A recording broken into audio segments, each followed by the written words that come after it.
All right, so for the final topic, or the only topic of this actual episode, is our playthrough of Before There Were Stars by Smirk and Laughter Games. This is a storytelling game. It does have some components.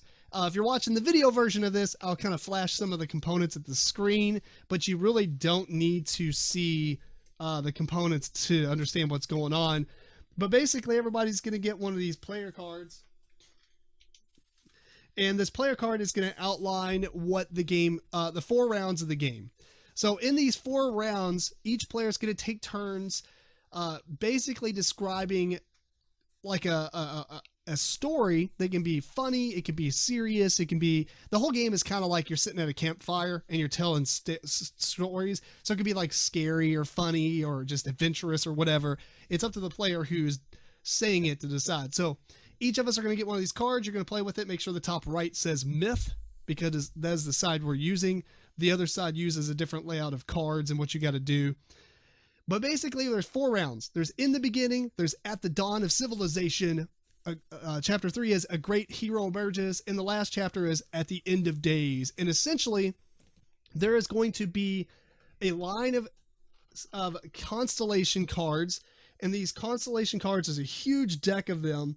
And the constellation cards basically just have a keyword and then a bunch of dice symbols. So like, for instance, this one says the ghost, and it has a 6 and a 1. And it kind of looks like a constellation, but basically you're going to spin dice to buy this card.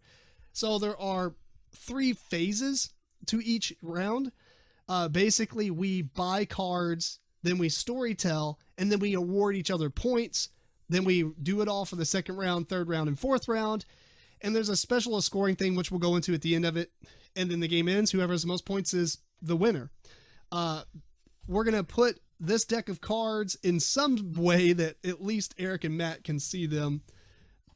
There are just a handful of cards out there. Matt, can you see that? Yep. Temple, water, and the chest, the fish, the arrow, and the castle. I can't remember if it's 5 or 6. It probably really does not matter, but I'm going to look it up anyway. 1, 2, 3, 4, 5. Yep, 5. And I put 6 out, so terrible. We'll put this one out. The arrow. Oh no. Okay, so basically, Matt, if you will, grab a set of dice, and we're going to give a set of dice to Eric. So Matt's going to begin. That way I can explain and go last. Matt is going to roll 12 6-sided dice. When he rolls these dice, he's going to leave them in front of him. And all this is the dice that you're allowed to spend to buy one of these cards off to the side. These constellation cards have 1 to 3 dice on them a piece, I believe. And you're going to buy one of these cards. So as you're looking, remember, the first round of the game, you're going to use your 2 constellation cards. The 2nd round of the game, you're going to get 2 new constellation cards, and you got to use a 3rd that is from the previous round. In the 3rd round, you're going to use 2 new constellation cards, and then 2 cards that you've used in the previous rounds. Same thing with the 4th round. You've got 2 cards, and then you have to use 3 from the previous ones. And you're building a story that you have to use these keywords off of. It is lenient in the fact that, for instance, if it says the chest, it could be a person's torso, or it can actually be like a treasure chest or whatever. So Matt has rolled his dice. He's got a bunch of dice out there, and he's going to look at these constellation cards, and you're going to choose one of those, Matt. And it probably essentially uses 4, 5, and 6. No, there's some 3s and 4. Oh, there's 1s, 2s, and 3s. Okay, gotcha. It's all the numbers. It's just the ones that are out there they don't have any 1s and 2s. Am I getting both of mine right now? You're pretty much going to look at them, and you're going to decide. It says which cards have a keyword that they would like to use in their story. Then you compare the dice faces printed on the card. In order to choose a specific card, the player must be able to By the way, I should mention, we've never played this before. So this is a new play live on the podcast. A player must be able to exactly match all the dice faces on the card with one's roll of the night sky in front of them. If it's possible, a player may not have access to all 5, or it's possible you may not be able to buy all 5. If you cannot or do not wish to choose any of the 5 face-up cards, you may choose the top card of the constellation deck as a blind draw. Did you? So I can buy as many as I want. Is that what You're I'm buying 2. Just 2? Okay. Is that right? I think you can buy 2. You can buy 1 and then let Eric go because they do refresh. I got you. Well, let's do that. Give me that fish. Oh, well, it says once a player has selected a constellation card, they pass the 12 dice to the next player in line. Okay, so I do need to decide now. Yeah, we'll just do 1. I mean, it says cards up top, but we're just going to do 1. All right. Well, I bought the fish card. All right. So Eric's already got his dice roll, and the game comes with 2 sets of dice so that you don't have to pass the dice and wait for them to roll, etc. Does this refresh for him? Yeah. I think every time you buy a card, it refreshes. If not, that's how we're playing it. Matt, hand me your dice, and then while Eric's deciding, I get to roll, and then it kind of gives me a time to. So basically, all the dice seem to do is kind of limit you to not pick stuff that's Right. you have to. It forces you into thinking about what's available rather than just picking something that you really like. What you gonna pick, Eric? Well, out of my 12 dice, I didn't roll any 4s, and there's only one card that doesn't require a 4, so I'm going to go with this water. And Well, you could top deck it, I could top deck it. but water is cool. Water is good. I'll go with the water. It's destined. All right, so he's picking the water, and we're gonna flip up. So right now, the rest of them are the eye, the temple, the castle, famine, and the chest. And it's my turn. Eric, you're gonna pass your dice to Matt. I'm going to look at my dice rolls, and I kind of like famine. That's kind of a neat thing. But I did not roll 2 3s, so I can't pick that. So what about the chest? 2 4s. Do I have that? I do. I'm going to spend 2 4s and buy the chest. And then Matt's going to pick his last card, because we only need 2. And then Eric gets to roll these dice. What you thinking, Matt? I don't know why I want this, but it just jumped out to me. I'll buy this mother card for a 6 and a 2. The mother. I was thinking about taking that mother.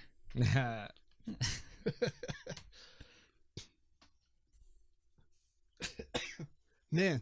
All right, I'm still sick, so I might cough in the background. I can't edit all those out, but, whatever. Matt, pass me the dice. Eric's going to make his final roll. Matt, just remember that you're going to be going first. Yeah. Yeah. What you thinking, Eric? Let's see if I could. Yeah, I can get that castle. I'm gonna take the castle. I was totally gonna pick that. Castle and water. But that's kind of neat that I can't just pick everything that I like.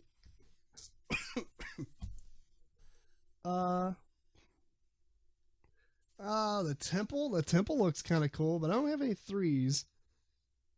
I have 1 3. The eye. Famine's kind of neat. I think I'm going to be forced into top decking. See what cool. I got the mountain. That's pretty cool. All right, so everybody has 2 cards, right? We're going to begin with Matt. Who's totally looking at me like, what is the fish happening? and what, Matt? The mother. All right, so here's how this works. The game has a companion app that you could download if you really want to. I did not, so we're just going to use a 1-minute timer. It's a 60-minute or a 60-second timer. Now, this is a gentle nudge according to the rule book. Yes. You don't have to talk for a full minute. Obviously, the more you say will help us score you better if we like what you're saying. But if the timer goes off and you're still talking, that's fine. It's kind of like it's kind of like NPR or something when Right. they're giving the response and it's like, okay, we're out of time. Okay, we're out of time. All right. Just wrap up. All right, cool. So anyway, Matt, are you ready to begin? You can think about it for 1 sec if you. Yeah, no, I guess I'm good. All right, here we go. Matt's going to give us a story. This is awesome. Who else plays games on a podcast? All right, go ahead, Matt. They should learn from this one. Yes. So in the beginning, there was a mother, and the mother had a child, obviously, and she wasn't the best gift giver in the world. So one day when she was walking in the aisle at Meijer, she saw some beta fish, and she thought, what a wonderful gift for my child. I'll pay this $2 to give my child some isolated poor fish that can't get along with other fish or they bite each other's fins off. the end. Is that how this works? Wait, that's just the beginning. So we're not supposed to. No, that's finish just the story. beginning. Now you're supposed to like pause the story, and then it's going to continue. This makes no sense. In the beginning. Well, you don't have to say that. It's just giving you an Oh, idea. I got you. You know, Okay. but this is Yeah. like the beginning of your story. This is the first 25% of your story. Okay, I was thinking I had to say in the beginning, and then at the dawn of civilization, I was like, how do I? No, I messed this up. If we're at the dawn of civilization, There's they no didn't have Meyer. Meyer yet. Right. So Sorry. No, so yeah. it is just like a premise, right, an outline. You're given the setup, right? And I then the got second you. thing is kind of a little bit more details. And then like what's it called? Like the climax of Yeah. the story is the third round, and then you wrap it up in an ending. So it's kind of like a movie. So you're starting the movie, the origin or whatever it is for your story. Then you're gonna move on from there. So Eric, are you prepared? Sure. Matt's gonna have to continue off of that stuff. All right, here we go, Eric.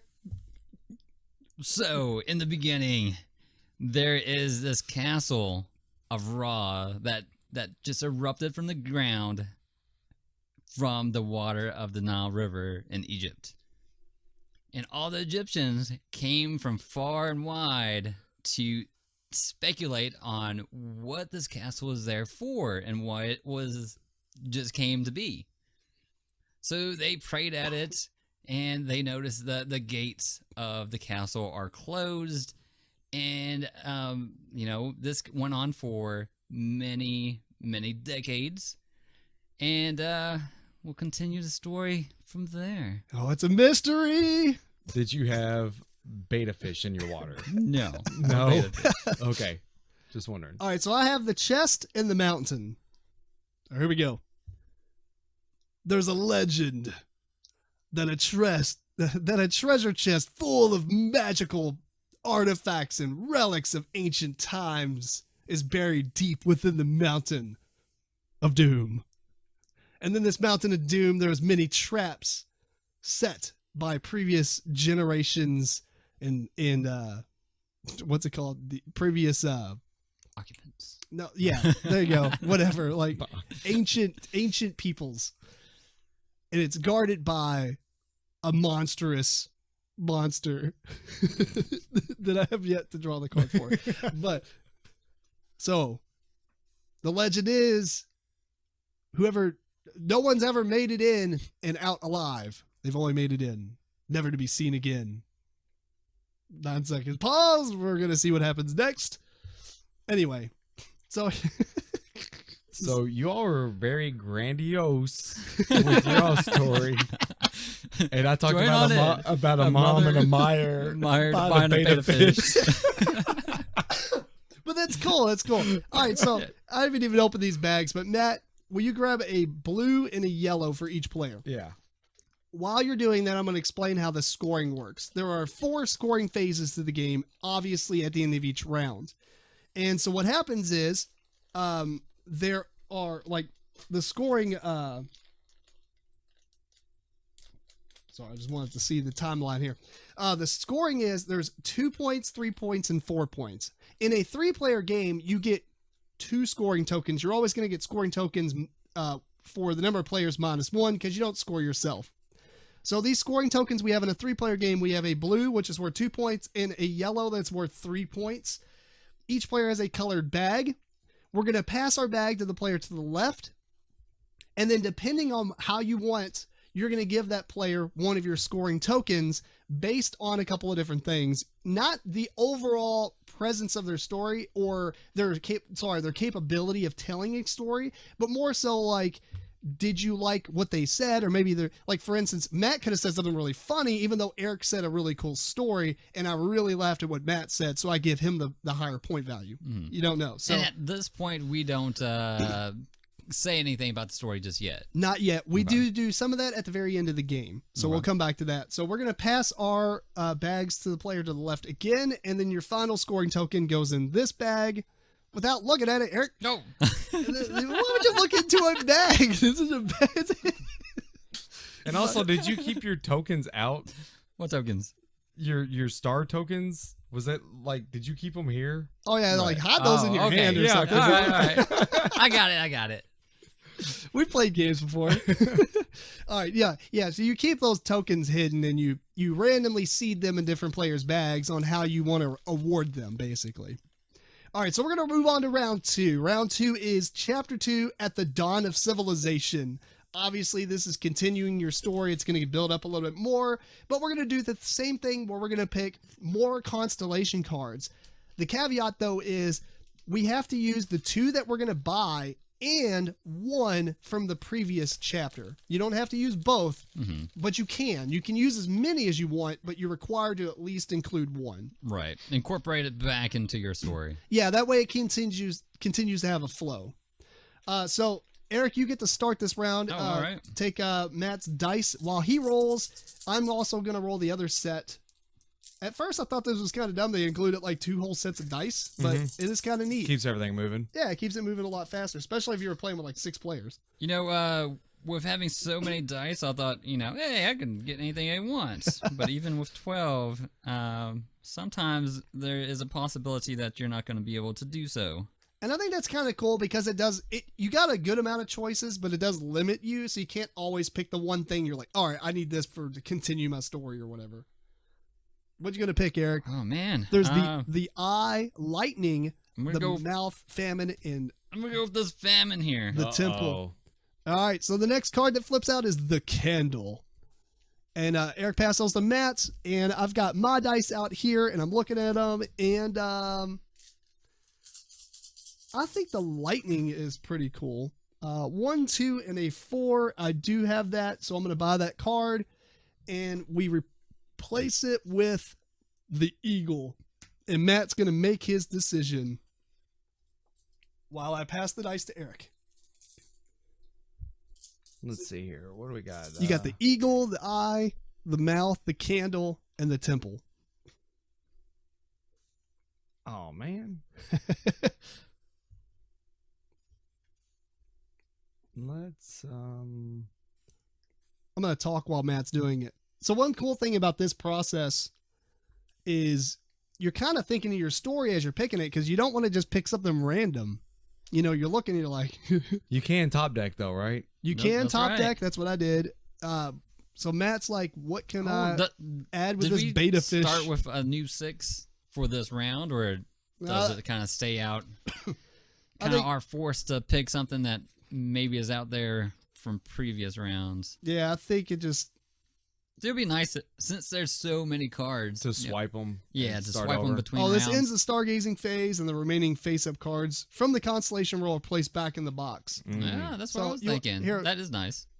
So which one did you just get? You got. Oh, I brought out the eagle.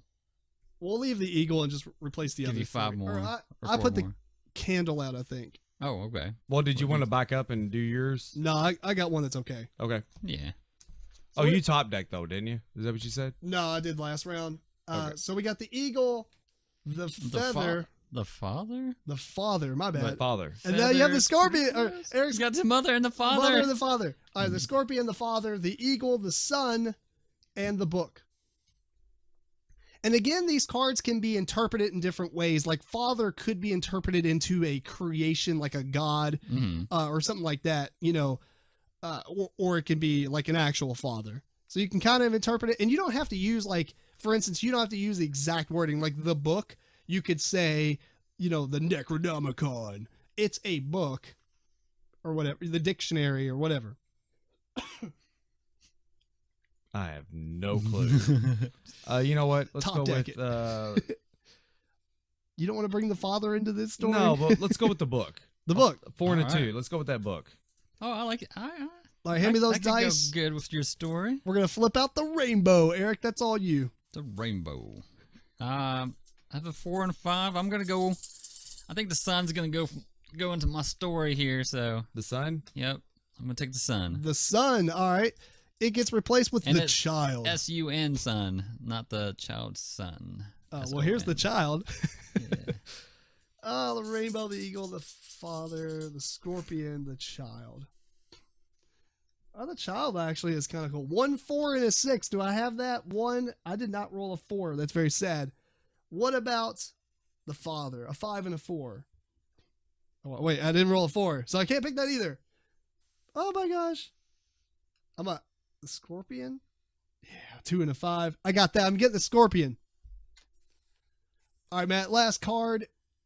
Yeah, right. Have you taken 2 or just 1? No, just 1. All right, the snake.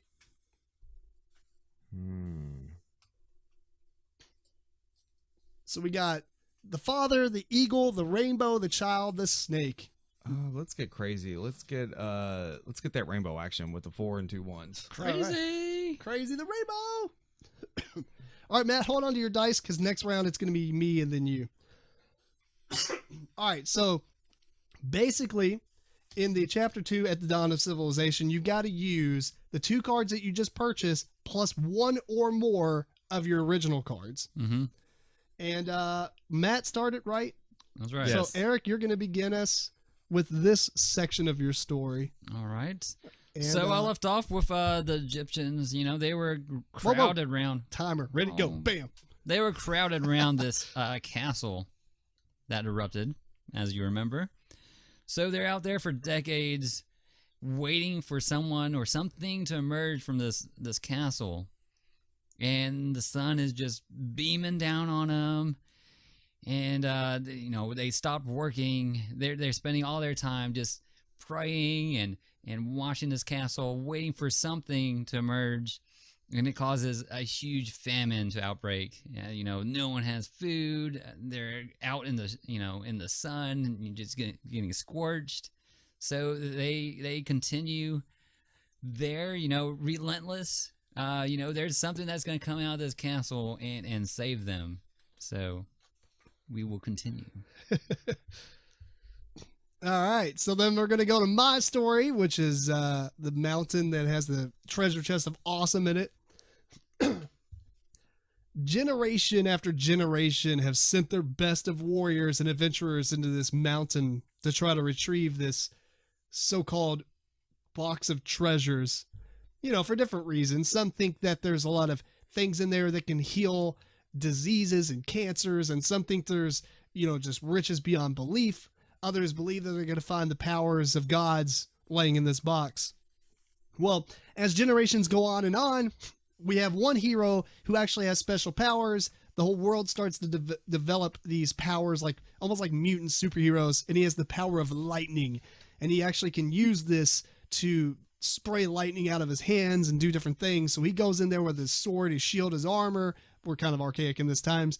And the first thing he encounters as he walks into this mountain is a scorpion, and he quickly just murders it with tons of force lightning. Okay, well, that was my minute. I didn't even actually... I guess I did say the mountain. Ha! Bam! I got all 3. Got all 3? All right, Matt, your turn. Okay, so as stated before, mother bought her child a fish for a pet. But like most children who promise they will take care of their pets, did not feed this fish on the regular basis that it was supposed to. So the mother ended up, started noticing it was malnourished or whatever, or was worried it would die. So she kind of took it into her care. She got it out of that little stupid bowl that you get it from Meyer and put it in a real fish tank. And then this mother she liked to read a lot, and she noticed it in a book that, oddly enough, it was a fiction book, but it started describing the way her fish looked, and it may or may not have mentioned something about a rainbow. Alright, that is round 2. So we'll find out if it talks about a rainbow in the next section or not. All right. That was round 2. So put all your cards aside. Obviously, we're going to do the same thing and get new cards. But before we do that, it's scoring time. So Matt, get the same tokens out for this round as well. He already has it. And then pass your bags to the left. And it's time to score.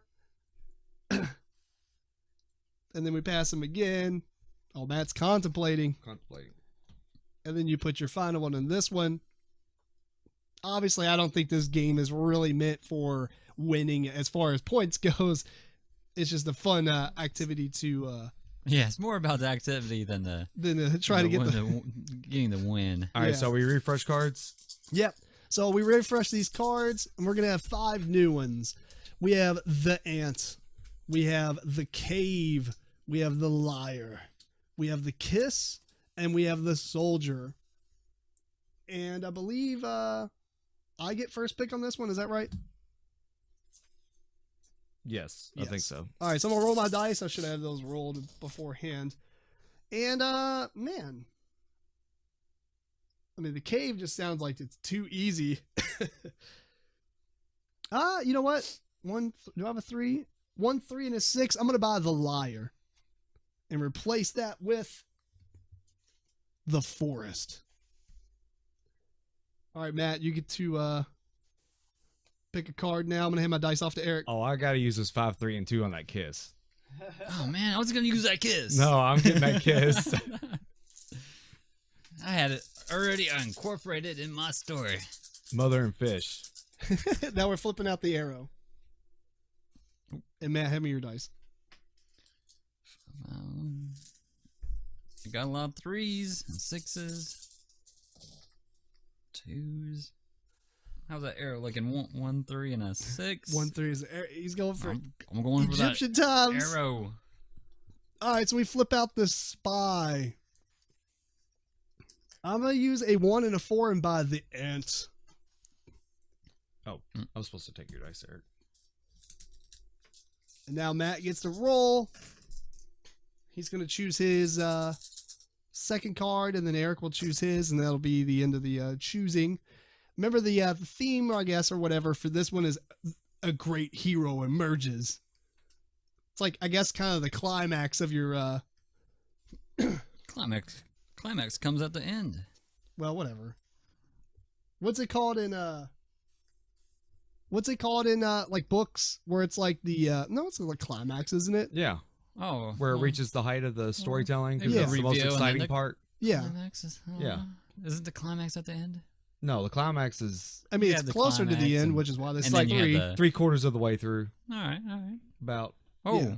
we don't have 4 cards. Oh, do I get Oh, it? my bad. Sorry, Matt. Here you go. Here is the wall. I'm already a handicap on this. You're trying to make it worse. Let's go with. What can I work in here? Do I have 2 5s? I do. Let's go with forest.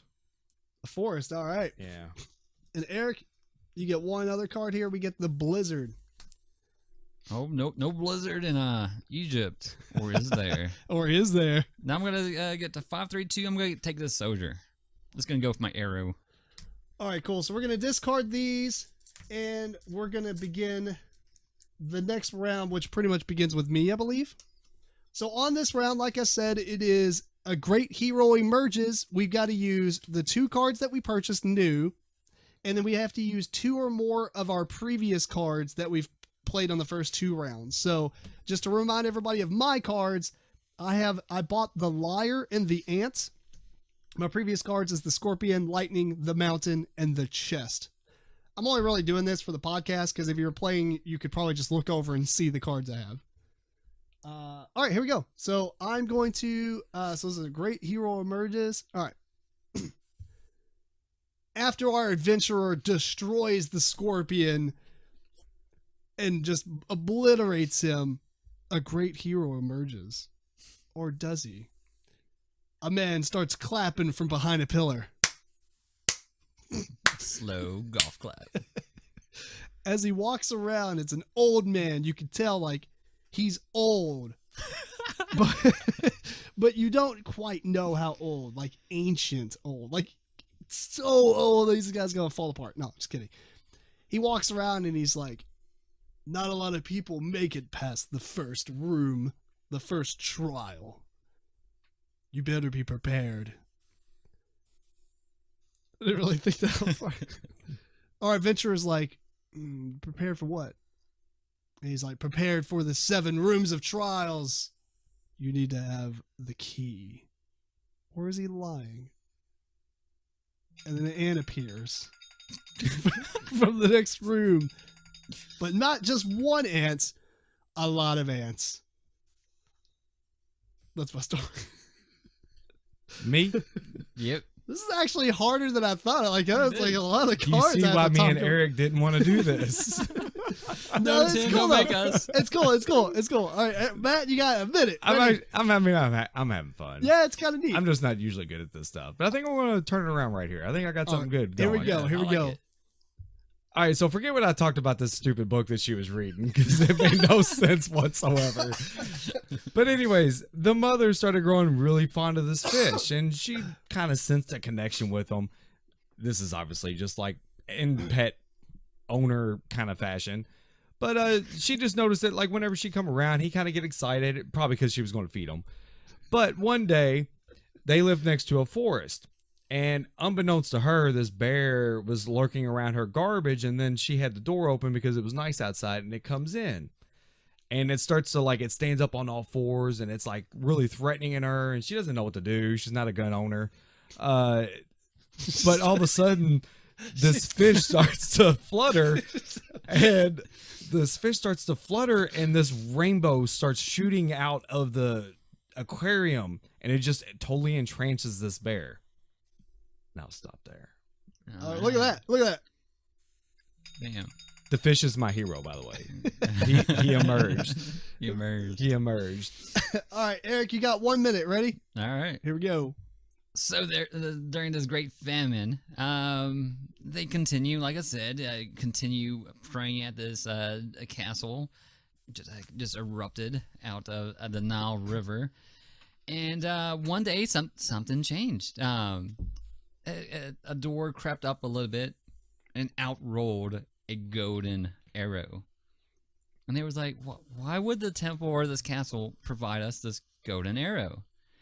So a soldier came by, and he picked up this arrow. He was like, we are famined. We've stayed out here for decades. It only gave us this golden arrow. There must be some kind of meaning to it. So he goes out, and he tosses it in defiance into the water. And so out pops a fish, a pretty large one that feeds many people. He was like, all right. So he grabs the arrow and the fish, and he was like, it must be a magical arrow. I'm going to try this again. So he tosses it back into the water, and it pops out with another fish. So this golden arrow at the moment is providing all this food for all the people that are worshiping this castle. Well, cool. All right, so now back to the scoring phase. Each one of us has a token. We're going to grab our bags and pass them. And drop your points in there. Which I guess you could probably play this without points, but I guess it is kind of incentivizing to say I won a game about storytelling. All right, so final round of the game. This is called Chapter 4, The End of Days, or at least the conclusion to your story. Who's rolling?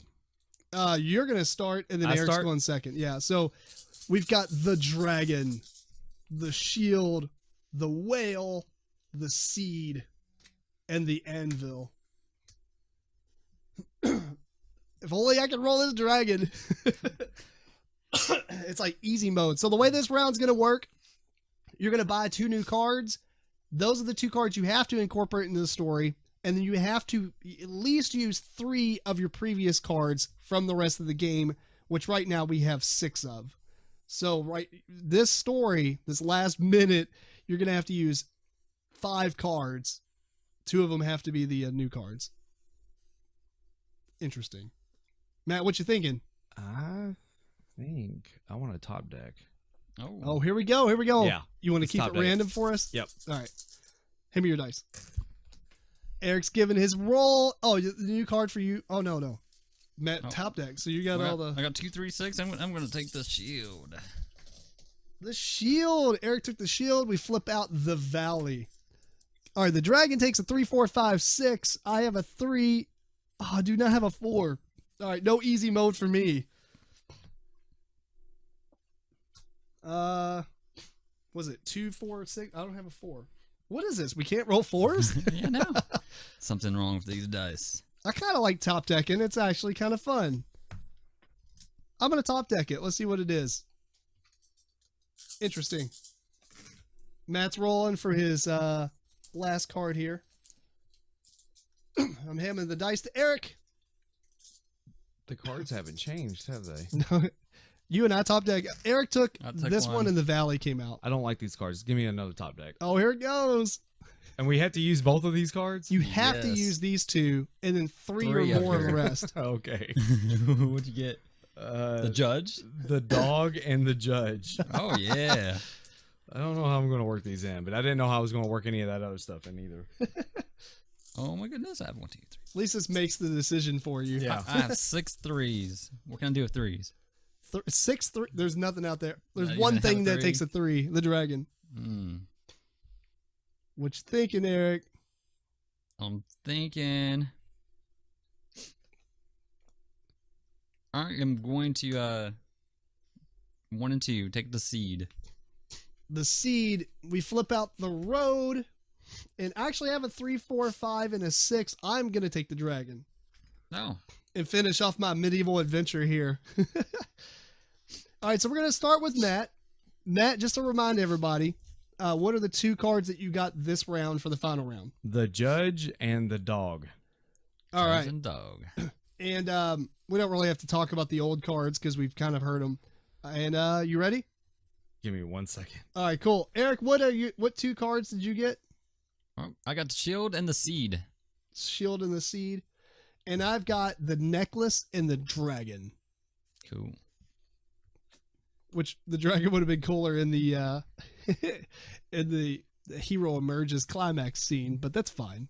It wasn't much of a climax, actually. Okay. All right, here we go. We're starting with Matt. The end of the game is go rolling through. So as we left off, the fish is got this like rainbow aura shooting out of him that's entrancing the bear, and all of a sudden she starts to hear the fish talk, and for some reason he tells the bear, "I am the judge. You have caused harm against my owner, so now I get to do as I want with you. And as you cannot tell, I'm magic, so I can do whatever I want. So I think you're not being a very good bear, and I think you should be a dog." And so he turns into a dog, and he actually is kind of a good pet to the mother from there on out. And so now she has a dog and a fish. The end. The end. That's pretty good. It's like those stories you write in like elementary school. With the books that you made? Yeah. And all the like crappy drawings you'd make? Crappy drawing, stupid story. It's not even anywhere near finished. The end. All right. You ready for it, Eric? Yeah. All right, here we Alright. go. So this castle, it provided for its worshippers food from the water, as it provided all this fish. But, you know, fish is not enough to nourish a huge population. You can't just live off fish. So the gates opened up, and 2 other items dropped out. It was a shield and a seed. So they were like, well, you know, it is trying to provide for us. So they put this seed into the ground that provides them vegetables to go along with their meat, nice nourishing meals, and a shield for everybody because it provides them shade from the sun. The end. The end. All right, well, that's cool. All right, so to finish off my story here, our hero makes great waste of the ants, the ant army that tried to attack him with his magical lightning powers. Unfortunately, this is like the climax, but whatever, the dragon appears. He goes through all these trials and tribulations of the 7 rooms, and then he meets the final room. In the final room, he sees the dragon, and the dragon is guarding the chest that is in this ancient mountain. And what he sees around the dragon is a necklace. And then he asks the dragon, "Why do you have this necklace?" And the dragon turns into the old man from the beginning. And he says, "You're the only person that's ever made it this far, and you've entertained me. You can now have what's in the chest." And he disappears. And as our hero opens the chest, he realizes it's empty. Trolled. The man was the liar. And he literally set this entire dungeon up just to have fun. The end. The end.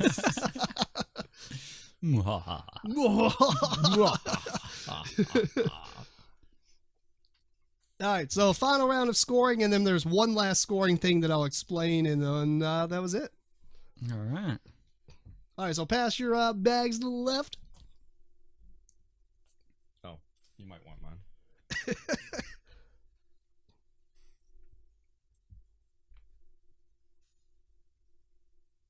And then we're going to pass them again. All right, so here's how this works. There's these moon tokens, right? Each one of us are going to get one. All right. And this is the one part of the game I was really excited about when Kurt was explaining it to us. Basically, it's worth 1 point, so it's not a whole lot. But what it allows us to do is we're going turn order, and you're going to bring up, obviously if there's more people, it'd probably be more stories, but you're going to bring up a couple of things that you liked, or maybe a couple of people. In this case, maybe you can bring up one about the one person and then the final one. But you're going to say, "I really like that time, Eric, that you talked about this one thing. But Matt, I'm going to give the award to you because I really like this one specific thing that you said, or I really like this part of your story where it was super innovative," or whatever the case is. You're going to highlight a couple, but then you're going to kind of like a couple runner-ups, or at least one runner-up, and then give out your award to your favorite moment of all these stories. Who wants to go first? I'll go. All right, Eric's going first. All right, Tim. I really like the moment, at the end there, where, there was this big dragon, and then it ended up being the old guy from, earlier in your story, and it was just all, he just did it for fun, and had all these guys come in, and, it was just for fun, but he ended up killing all of them, really. So, was it for fun? He's a jerk. Or they never survived. They never came back out, so... But Matt, I liked a lot of parts of your story. You put a lot of humor into it. Not sure if it was I don't think it was intentional, intentional. but it was really funny. And so I'm gonna give you my point for making me laugh there. Fair enough. All right, we'll go to me. First, I'm gonna start with Matt. Matt said the one thing that was so funny. It was so casual because she's not a gun owner. That was like the funniest thing ever. But the fact that you totally took your silly story and turned it into something that's ludicrous, but it was actually like a neat twist in save, I guess, of your story. So that was pretty cool. But I'm gonna give it to Eric because the arrow was awesome. I mean, the fact that the civilization, which is the word I was looking for earlier, the civilization, they needed food because of the famine, and they used this arrow that magically just killed stuff in the water and fed them. That's cool. That's actually, I could see that being in like some kind of mythology books. But all I thought about was Guardians of the Galaxy. So here you go. I was thinking of that too when it was killing all the fish. Yeah. Eric, actually, you had a lot of stuff going on. You had some worship going on. I felt like I was back in Civ class, hearing some story about, something from, the ancient Egypt civilization and some kind of like, actual story. Tim, I liked your plot twist at the end, though, with the old man being the dragon. I also liked your ants that you incorporated because I like bugs. Yes, Honey, I Shrunk the Kids. Honey, I What's Shrunk up? the Kids, Auntie. Oh. That's pretty much the end of the game. We just pour out our bags, we count up the points, and then that's the end. Blues are worth 1, and the yellows are worth 3. I guess I'll start. I've got 2, 4, 6, 8, 10, 11, 12. Matt, what'd you got? You said blues are 1? Well, I guess it doesn't matter. Oh, sorry. Blues are 2s, blues and are the 2. yellows are 3s. So, all right. So, recalculating. 2, Yeah. 4, 6, 8, 10, plus 3, 6, 9. So, I got 20 points. What you got? Eric, what you got? You already calculated? 23. 23. Oh, math, Matt. Come on now. 3s and 2s. Yeah. Oh, yeah. And a 1. There we go. Oh, and a 1, yeah. So 18. 18. There we go. That is Before There Were Stars by Smirk and Laughter Games. We got like Smirk and Laughter. Smirk and Laughter. It's like their family line of Yeah. games where you don't try to screw each other over the whole time, which is the greatest thing ever. Let's do like quick thoughts real quick. Since we're not really these type of gamers, I thought, obviously this takes a little bit of improv skills, some of the luck of what you get, and being able to think a little fast. We kind of rushed thinking, I think, because we're on a podcast, Right. And I didn't want to edit a ton of space out. But what'd y'all think of it? Now, for this type of game, I did enjoy it more so than other types of games because a lot of the other games in this genre, you have to take a lot of humor, and you'll be like, who made the biggest funny? And necessarily, this is not. And that's like always the winner. Right. It's Yeah. like, what outlandish thing can I say? Kind of like Cards Against Humanity style.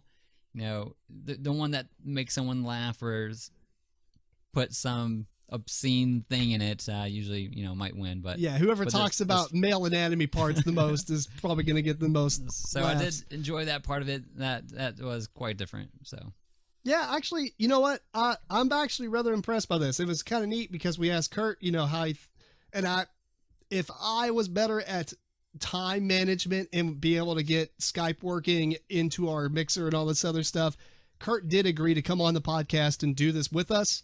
We might still take him up on that offer later on once I figure that out. I think that would be really fun. But otherwise, it was kind of neat to pull this out and play it for the first time live on the podcast, especially since it's not the type of game we normally play. no. We try to stray away from these games anyway. No, Right. actually, I've tried to that sounds really fun. There's that medicine game that we Bad played, Medicine. Bad Medicine, and But there's- you're they- right. Only the funny people were the people getting rewarded. right. And then we've played them, but they always kind of fell flat. So this one did better than a lot of the others. I agree. Yeah, it's a lot of games like I remember playing Snake Oil at Gen Con, like demoing it, and that was Is that where you're trying to sell random products? and yeah, stuff? that was a train wreck on my half. These kind of games I usually don't do very well with. I think if we would have had just a little bit more time, because we are on a podcast, so Yeah. we're trying not to have too much dead air. If I would have actually had a little bit more time to actually think, I probably would have, really kind of enjoyed this a little bit better than most of the games like this. And like, I also equate it to like, even though it's not as fast paced, but like, wait, there's more. But wait, there's more. Yeah, those kind of games where it's like quick thinking, and most of the time it does come down to just trying to be the funniest. Yeah. And a lot of that stuff. But this can be a little bit different because you don't have to go for funny the whole time. You can just kind of make a well-rounded story. And plus the whole deck of cards here. I mean, we ran through about half the deck, maybe less than that. And I mean, like the ghost, the axe, the fox, the volcano, the hurricane, the sword, the ring, the wheat. It's really about telling a story more than making it funny. It definitely is a campfire Although you story. could go funny. You could go funny, but I think the cards really kind of aim you towards like seriousness and like sweet moments and like when I say sweet, I mean like pretty cool moments and stuff Right. like that. And it's funny that Matt went funny because it can be done and you can grab that. And what's neat is I like at the ending with the little moon token, which at first I was like, why isn't this worth the most points? But then I was like, I guess the thing is you're not really rewarding. It's more about getting the reward because they pointed out that your story was cool. So yeah, I'm pretty impressed. I got impressed when he explained this to it because I was like, none of those other games seem cool. And this seems like more like role playing Right. almost. You can tell a story. I almost think a minute might not be enough time. I think, and like you said, it's kind of lax. You can go over in a minute. They're not gonna be like, "Hey, you went over your minute," unless you're making a 5-minute story and be like, "And then this happened." Yeah. It is kind of neat though. There are other ways to play the game on the back of this. There's like the legend, and there's like 3 chapters, and I didn't read how that actually is played, but hopefully it either plays like this or there would be cool like an optional way to play where you continue the previous person's story, but you incorporate your cards. That'd be cool. That'd be kind of cool because Yeah. you remember playing that game and like when you're in the tent with a bunch of people and it's like blah blah blah blah blah blah blah blah, Or- and the next person's like they Yeah. just start. Right. They do that on some forums where like I think you even do either you do a sentence or you do like one word. They used to do that oddly Yeah. enough on the World of Warcraft forums. Oh, really? They would do Here, it all the just like, time. Yeah, it Let's was- make a story, and then yeah, you keep on going off each other and creating a story. Yeah. This one says the legend is, but this time the origin of a specific thing. So why do we have autumn? How did we first gain mastery over fire? How did the Arctic fox lose his color? Stuff like that. So it would be cool to have like another mode made to where you can kind of continue the story. Mm-hmm. Or like maybe like we buy our cards and you have those 2 cards, but then the same thing where you have to grab a couple cards from previous players, but from the person to your right that just like stopped. Right. So as they're talking, you're like, oh, I like where he's going. I'm gonna grab, like I like where Eric's going. I'm gonna grab the arrow from him and incorporate it with my 2 cards and then continue that story. That'd be kind of neat. Yeah. Cool little variant. Well, awesome. Any final thoughts, Matt? Eric? No, I liked it more than I thought I would. Yeah, definitely. Same. Yeah, I don't know if I'd want to play this with like 6 people, but I would like to play it with more players just because you'd have like, you incorporate the 4-point scoring thing so you can really give somebody the nice Oh yeah. boost and stuff. So maybe like a 4 or 5 player thing would be neat. Well, in the book, it looks like 5 players is where it begins. No, so 5 and 6 players probably pretty neat. It's not about scoring anyway, so Right. whatever. Right. Anyway, that's Before There Were Stars by Smirk and Laughter Games. And I think that's the end of our podcast.